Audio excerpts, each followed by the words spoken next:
Ito guys yung ating bagong brand nyo. Ipapa-raffle natin to sa mga masisipag at sa mga supporters natin guys. Ipamimigay natin to guys sa ating masusugid natin mga tagahanga. Ayan guys. Siyempre, panonoorin nyo to hanggang dulo guys. Kasi andito sa link yung kung paano manalo. At nagsiselebrate na natin din guys sa thank you guys at naka 22 subscriber na tayo sa ating Boss BS Insta360 Berto Hugotero. Yan guys. Yan subscribe na kayo dyan guys. Sa mga hindi pa nakasubscribe, 22 subscriber na tayo guys. Ito guys ang ating ipapa raffle PCX and meron pang GCash. Kaya guys, panoorin nyo hanggang duro. Huwag nyo kayong yung palalampasin to guys. At pagka maiuwi mo na to ang brand new nating motor. Kaya dapat panoorin nyo mabuti kung paano at panoorin nyo ng full video kung paano, kasi nasa gitna siya, hindi nyo maano at i-play nyo lang siya guys kung panoorin nyo mabuti hanggang sa una hanggang umpisa kung paano ba siya, paano mo siya i-claim, paano mo siya makukuha guys. I-upload natin yung mga video sa mga sa Berto sa Kalam guys, sa mga video natin guys, kung paano nyo malalaman, kung paano nyo, at iko-contactin ko kayo guys sa mga papalarit, sa mga makakakuha nito sa brand new natin at mananalo ng mga ipaklibak na GCash. Kaya guys, support lang kayo guys, at hindi lang to yung pamimigay natin guys, marami pa. Ito naman talaga yung natin mamigay tayo ng mga taong nangangailangan sa mga kapuspalad. Unti-unti na natin tutuparin yung mga pangarap nyo guys. At sa abot ng makakaya ko guys, tutulungan ko. Lahat ng mga natatanggap kong blessing ay ipagkakaloob ko din sa inyo guys sa tamang panahon. Yan guys, brand new yan guys. At sana panoorin nyo guys kung paano manalo sa brand new Honda PCX 160 ABS. Thank you guys. Ito yung link at panoorin nyo ng full video. Guys, let's go. Ito guys, so panoorin nyo yung full video nito kung paano manalo. Ito guys, yung brand new motorcycle ng Honda PCX 160 ABS. Yan guys. Di ba? Brand new yan guys. Ito guys, ipapa-raffle ko to sa mga taong magdo-donate ng piso dito sa ano ko, barcode ko guys. Bali, itong piso nyo to ay ipamahagi ko rin naman to sa mga pulubi na binablog ko. Yan, kay Berto sa Kalam. Yan guys. Bali, makikita nyo naman yung mga video na ano ko, na i-upload ko sa mga matutulungan natin mga pulubi guys. Yan, sa piso nyo makakatulong na kayo at nanalo pa kayo sa ating pa-promo natin na ano, na motorcycle Honda 160 ABS. Baka ikaw ang palarin at na mabunot natin or mahanap natin sa mga electronics raffle natin guys. At hintayin nyo lang guys yung email ko or tawag sa inyo guys. Yan, silip ko sa inyo guys brand new yan, bagong bago pa yan guys. At sa mga mag-share ng video guys, nakikita nyo tong GCash na to. Yan, mamimigay ako ng mga pa-Gcash sa inyo guys. sa mga masisipag naman na mag-share, guys, para naman meron kayong pang ano dahil sa piso na iano nyo. Yung pisong kada piso nyo guys, may ticket na kayo guys na numero para sa parapol natin guys. At sa piso nyo yan guys ay mapupunta rin naman yan sa mga binablog ko ng pagbibigay ng mga ano sa pulubi. Kasi mag-uumpisa na tayo at mag-uumpisa na akong mag-vlog sa mga pulubi na nangangailangan at mga walang makain sa kalsada guys. At panoorin nyo lang guys yung mga video na i-upload ko at ipapakita ko naman sa inyo kasi para may katunayan na hindi nasasayang yung piso na dinodonate nyo para sa akin. Ito guys, at i-scan nyo lang yan ang barcode sa GCash. Yan, piso lang ay malaking bagay na yun guys sa mga may tutulungan nating mga pulubi. Hindi kasi ako nakakapag-vlog ng mga pulubi kasi na iisip nila, di ba, kung ano yung naiisipan nila sa akin, ano, kaya minsan ito guys, katunayan na mayroon tayong mga sponsor na kahit sa donate na piso nyo ay malaking tulong na yun guys sa kanila. And guys, salamat guys ha. Sana suportahan nyo to. At unti-unti na naman tayong makakaano sa mga saka basta ang donate nyo na mga piso guys, hindi na yun mabigat para sa inyo guys, para mananalo pa kayo ng brand new 160 PCX guys. Yan, sa piso mo may mapupuntahan, meron pa kayong magiging motorcycle na papalarin sa inyo. Kung sino yung papalarin sa inyo guys, at sana palarin kayo kung sino man yung mga pagkakalooban nito guys. Thank you guys. Okay, hanggang dito na lang. At saka lahat ng mga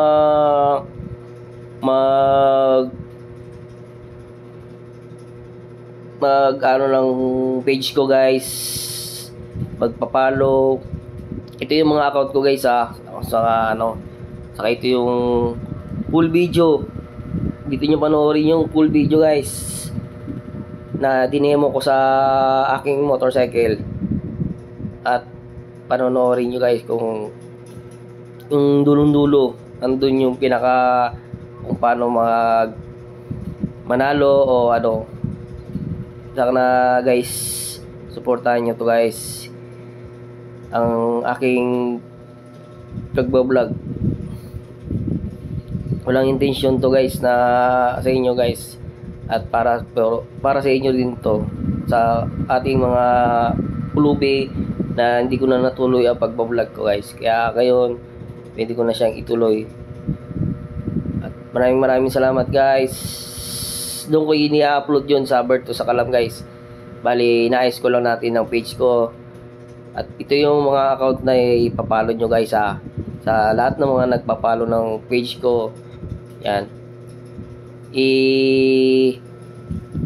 subscribe nyo ako sa aking Berto sa Kalam, sa isa kong account na 22 subscriber na tayo dito kay Boss DS Hugatero. At sa mga account natin sa page guys, ito naman yung account ko, Boss BS and Coach Berto sa Kalam, at yung pinaka main Berto sa Kalam. At sa mga profile naman natin guys, ito Albert mga Pitrabusa at yung isa Berto Gotero. Sana guys i-follow nyo ako at i-subscribe sa mga aking account, kasi mamimili din ako sa lahat ng mga naka-follow sa mga social media ko guys. Ito yung GCash natin ay mamimigay tayo ng mga masisipag sa mga magsusubscribe at sa mga magpapalo sa aking account. And guys, maraming salamat guys. Panoorin nyo yung full video guys ha. At ito, malalaman nyo kung paano manalo ng brand new Honda PCX 160 ABS. Thank you guys and God bless. Guys, kain na natin.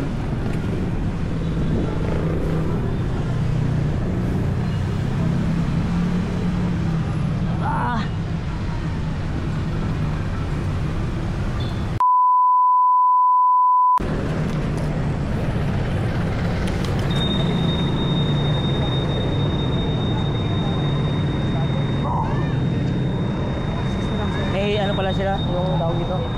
Ano po?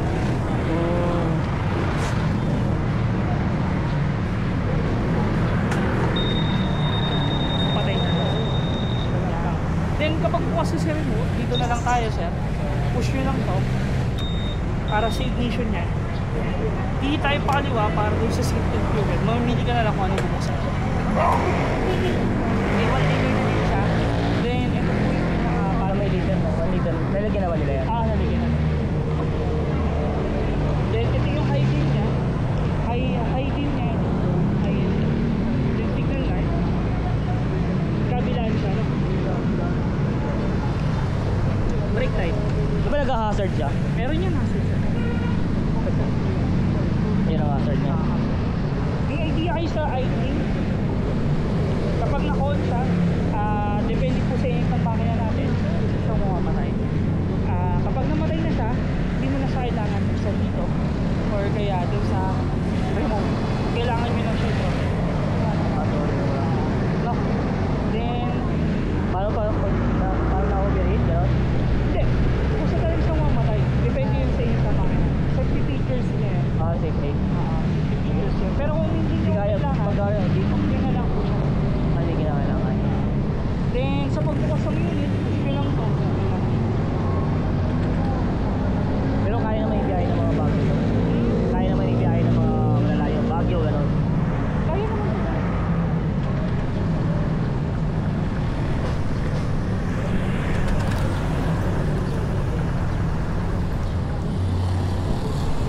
Pre!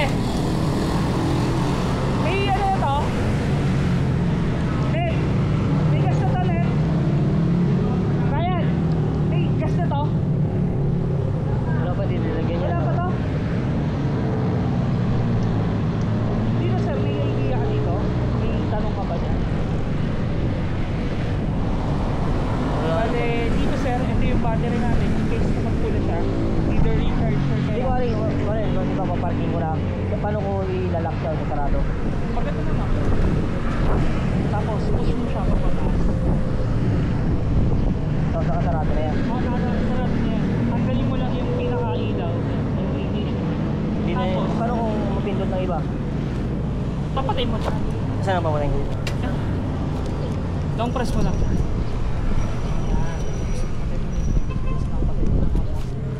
Hindi mo siya. Kahit pindutin mo yan. Hindi na yung paano. Oo, kasi hindi nakabukas yung remote. Pag nakabukas siya, push na yung mga Buksan niya. kaso hindi rin. Pero depende yun kung malapit. Hindi Dito rin lang, naman wala na tatakbo. yun eh. Tatakbo niya, wala siyang remote eh. Pwede naman yun. Kunyari, sir, meron kami isang instances. Yung sarili niyang motor, kala niya daladal niya yung unit niya. Yung daladala niya itong remote. Oo. Nabuksan niya ito eh. Nabuksan niya. May pa-under niya, malayo na. Nandito pala yung isang remote. Pagka patay niya, hindi niya nabuksan. Kasi yung remote, naiwan niya sa bahay. Malayo na siya. Pwede mangyari yun. Pero pag napatay niya yun, hindi na niya mabubuksan. Kasi yung remote, wala sa kanya. Signal kasi yun sir. Oo, Signal hindi lang. nga. Okay, Pero pag dito lang yan, dyan lang, wala na yan. Itong remote, hindi na yung mabubuksan. Kunyari, buksan ko siya. Hindi ako na nabukas na. Kasi yung sabi ko, yung signal sir, try nyo buksan. Nakabukas tong remote sir ha. Try nyo buksan. Hindi. Mabubuksan siya. Kasi malapit yung remote. tayo konti sir. Diyan na. Try ko bubuksan sa mga sa paon. Hindi na bubuksan. Hindi na. Ganyan lang. Pero yung yung di ba yung tumutunog yung unit natin? Oo. Malayo to. Tinesting namin hanggang dyan. Kaya. Kaya. Abot siya. Yung layo. Yung tunog. No. Pero yung signal nung para doon mabuksan yung unit, hanggang dyan lang. Wala na siya. Hindi lang siya mabuksan. Pero mas maganda kung magtatagal tayo sa mga parking lot. Anin nyo lang siya, patayin nyo lang itong remote. Para hindi nabubuksan. Remote lang talaga yung importante. Patayin ko. Ito kahit naiiwan ko tong isa, daling ko yung sa bahay, okay lang yun. Oo. Basta naka-off yung Isa lang naman kailangan mo. Then yung kanina, yung panel natin, ulan, ito yung sa ulan natin, in case na magbula, either ubus na siya, ay ubus na talaga magkukulang siya. siya. Then ito, check engine, in case na magkaroon ng check engine, may problema lang sa unit natin, daling nyo lang dito yung unit natin. Pag nagano na yun. Nag-orange. Then ito, third drive. Third drive to dito? HTC yung dito? Ano tawag yung ibig sabihin niya? Basta third siya. Sir. Ang nagagawa niya, in case na madulas yung kalsada, kunyari matapabilis yung takbo mo, siya yung mismo magbabagal yung takbo. So, magbabalance yung takbo. Then ABS, in case naman na may mga brake tayo, diba? May brake tayo. Siya naman, ang ginagawa niya, hindi agad magdala. Nilalaro niya po yung brake. Then, ito, nasabi ko na sa inyo, yung idling, no? Lagyan natin ha.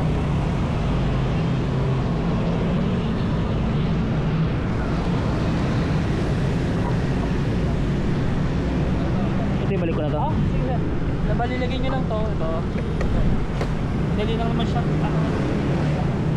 Pag magtanggal, ganyan lang naman. Then charging port sir. Ito. USB type ulit siya. Question tayo na sir. Pwede ba subukan? Oh, Yung start. kunin ko lang ito yung mga cable.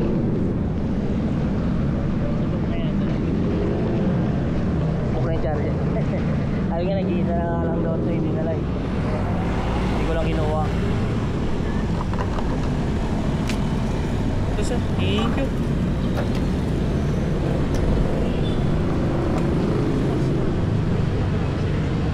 Subukan ko ulit. Ayan sir. Tawagin mo lang ako sir kapag may problema ha. Pa-double check na lang ako ng unit din. Okay, ano ko lang.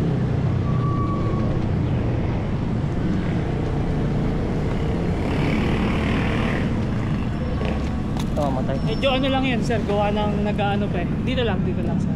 Ah, dito lang? Oo. Nag-ano lang siya kasi gawa ng kakalagay lang natin.